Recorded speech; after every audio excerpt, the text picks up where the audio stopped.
Why can't you be confident?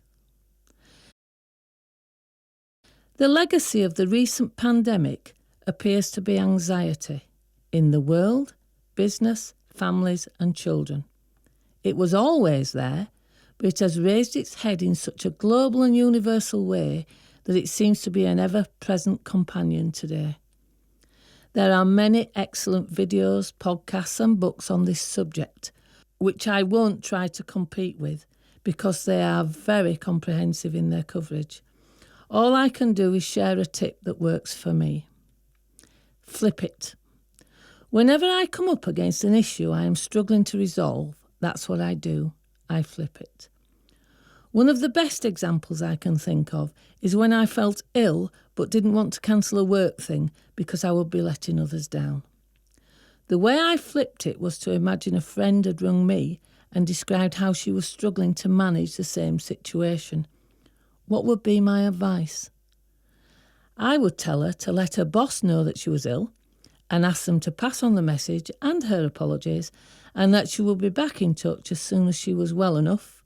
Then I would go back to bed.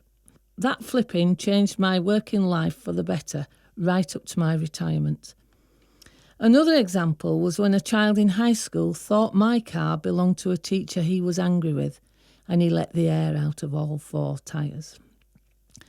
I flipped it straight away to it being one of my children that had done that to someone else, and I treated him as I would want someone to deal with my child, calmly and confidently. And then I blew up all 4 tyres myself. So what is anxiety? I think it's my belief that I am out of control and won't be able to cope with what might be about to happen. The flip side, or opposite side of that, is having the confidence that I can cope with anything and that I have a plan B if I need more help. Confidence. How do we build it?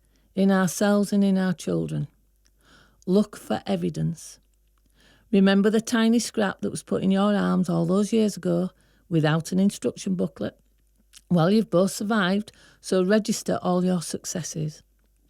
Instead of telling myself I can't manage something, I look at all the things I have managed and then I compare facts. Anxiety is usually about managing feelings and not facts. So look at the actual facts and what might need to be in place to manage them. Have a plan B. What is a plan B? In social care, I used to call it what if.